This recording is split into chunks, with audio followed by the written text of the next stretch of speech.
All right, a huge component of our science and actually our social studies standards is human impact on our earth. So how as humans are we interacting and unfortunately damaging our earth? So this activity covers a large amount of standards with that. So we have a book that you're going to be provided in your materials. It is called Oilsville. There's actually two books because of the topic being such a big topic right now. But this particular book is great. It is by Melvin Berger, and it kind of goes through about the different animals that are damaged during an oil spill, the long-term effects of the oil spill, how much it takes to clean up, what kind of materials are used. So this is a wonderful book. On the website that we are sharing out with third grade, you're also going to have some videos, some pictures. One way I kind of introduce this with my students is I show them a picture of a bird that is covered in oil, and they kind of brainstorm way before I ever read the book. You know, what happened to this animal? How do you think it got in this condition? What is going to happen to the animal now? How do you clean the animal? Can it clean itself? So we have a big discussion to kind of kick it off.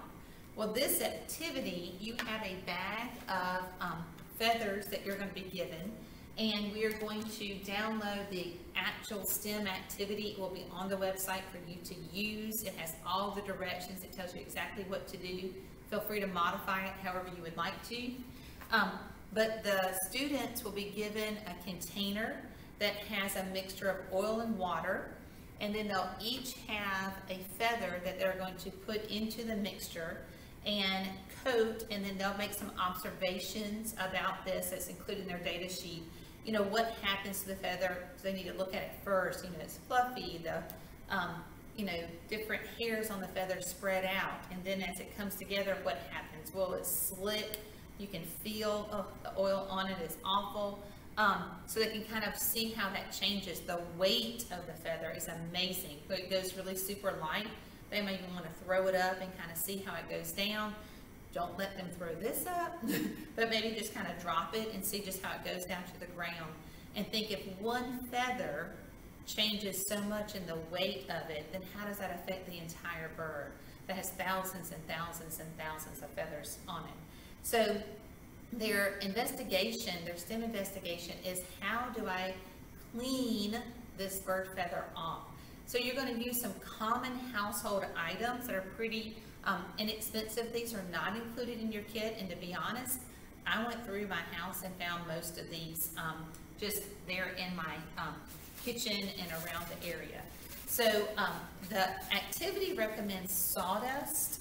I do not have sawdust to show you. I would recommend that you just ask, like at Lowe's or Home Depot.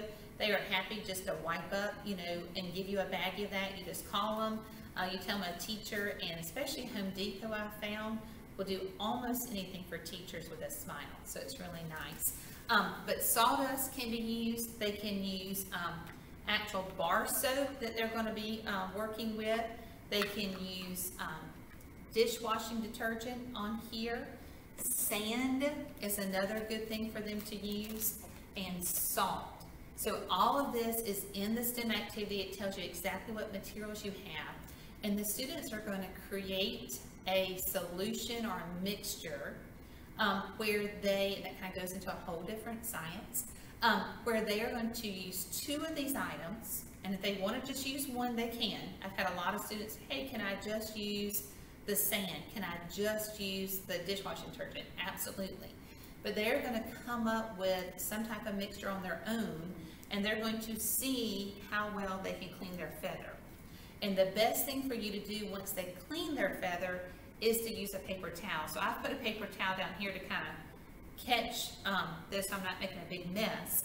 But the one way to tell if the oil has really been cleaned from the feather is to use the paper towels from your classroom, because if there's oil on the feather,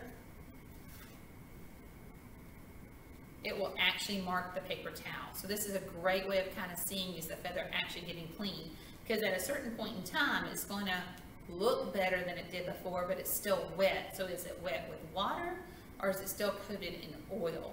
And then after you've done this, after you've done your groups, each child has selected their own solution and mixture, then come back and discuss together, you know, which one did the best job. Put them on the different paper towels, kind of showcase and see which of these materials work the best. I was surprised by some of my findings, like the sawdust is amazing. Like I would have thought that was kind of a ridiculous thing to do, but it really absorbs the oil, you know, from all of the things you see about the Dawn dish detergent. Then you would have thought that this was the best one. As far as the animal and not having the friction on the animal, you know, it is in actuality, but in your science experiment, there's some other things that are going to turn out that are kind of surprising for you and for your class. Once you're finished, there are some great videos on National Geographic and on Discovery Ed that actually show cleanup projects that people can participate in and that people have done, and what has happened years later, like how the oil spills have affected the different environments, you know, years and years in the future. So I highly advise you, kind of as your conclusion at the end, is to show something else and have those kids look back and reflect and talk about those fossil fuels, how they're really harming our environment, and what are some other alternatives. So this can go into human impact at a whole different level once you're finished with this actual experiment. So I hope your kids love it. It's a lot of fun, and just come in and try it out, and even if it messes up, they're going to learn something, I promise.